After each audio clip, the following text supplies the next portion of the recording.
Now, the news. Good evening. More details tonight about investigations into the UWM Student Association. As we told you last week, at least 3 SA members are being investigated for misconduct. John Parnan joins us now with the latest. John? Thanks, Carrie. Student Association President Alex Coastal resigned from his position at an emergency Senate meeting last night. His roommate and vice chair of the Senate Oversight and Rules Committee, David Sadu, announced his resignation immediately after Coastal. Coastal, who was under investigation by both the university and SORC, said he will be joining the National Guard with Sadu at the end of the semester. During Coastal's speech, he said he was leaving because the Student Association had made him a scapegoat. Coastal then appointed as Chief of Staff Angela Lang to be the new vice president, which the Senate approved decisively. Because there will be no president at 6:30 tonight when Coastal's resignation becomes official, Lang will automatically move to fill Coastal's former position. Back to you, Carrie and Stephanie. Thanks, John. The investigation into Coastal and Sadu comes on the heels of a survey of SA members about office climate. The survey was conducted by the Senate Oversight and Rules Committee called SORC. The survey was sent to all SA members to gauge the climate of the Student Association. SORC then issued a temporary restraining order against Coastal, preventing him from being in the office or any place the SA does business. In addition to internal SA investigation, the university has launched at least 3 separate investigations into activities of the Student Association members.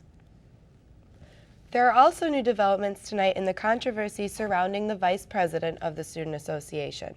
Brent Johnson was arrested in connection with allegations of sexual assault and has now resigned from the Student Association. PantherVision's Matthew Cash has details.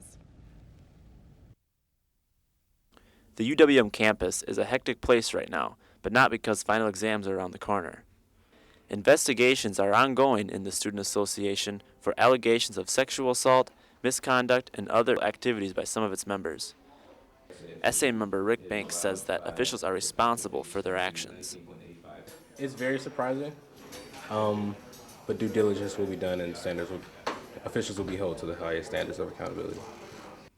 Former SA Vice President Brent Johnson was accused of sexual assault, but charges were dropped due to lack of evidence. However, both Johnson and the victim were in attendance for the injunction hearing of a harassment restraining order. The decision made at the Milwaukee courthouse gives the petitioner a 2-year restraining order against Brent Johnson.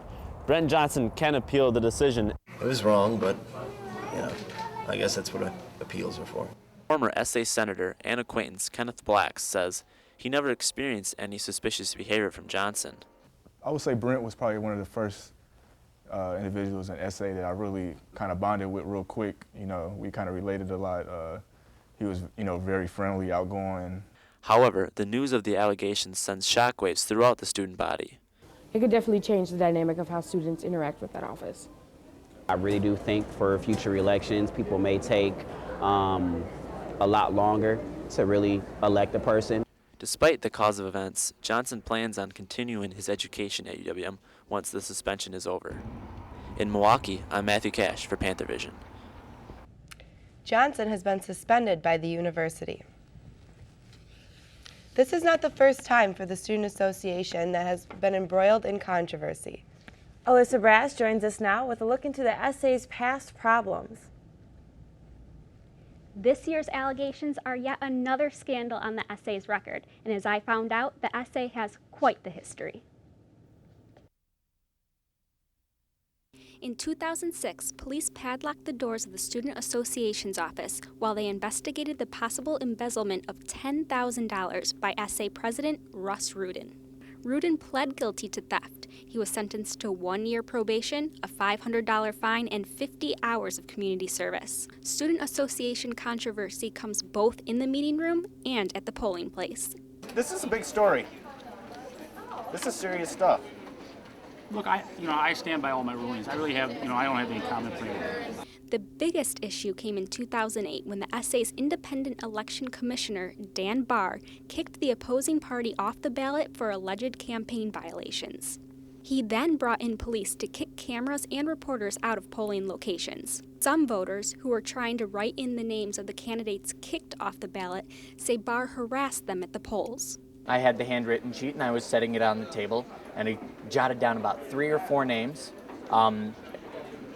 And then they realized that I had this handwritten sheet, and they took that They away. were yelling at me, told me I had to throw it away, rip it up, or they would rip up my piece of paper.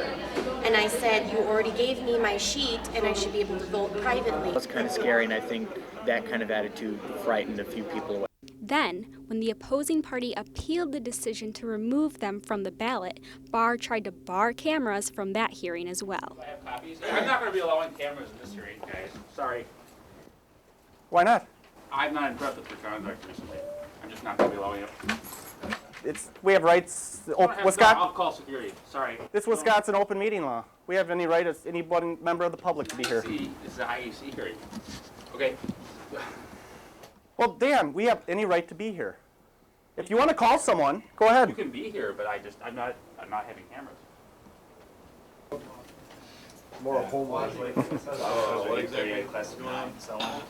We're just filming this open meeting. We have any right to be here, just like anyone from the public. He has no right to kick us out. That's according to the Wisconsin state statute. This is a reservable space.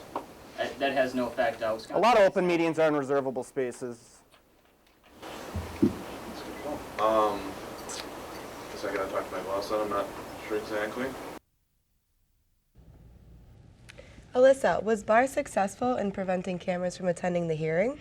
Not exactly. The camera stayed, and the UWM Post and PantherVision actually filed an open meetings complaint with the Attorney General's office. So no, not. Wasn't there a time when the SA attempted to silence their critics? Yes, and that was the most drastic. That was when the SA attempted to pass the SA Sedition Act of 2008, which would have given them the right to sue those who libeled or slandered against them under their definition, of course. Luckily, the current president at that time vetoed the Sedition Act. Okay, Thank you, Alyssa. Thank you.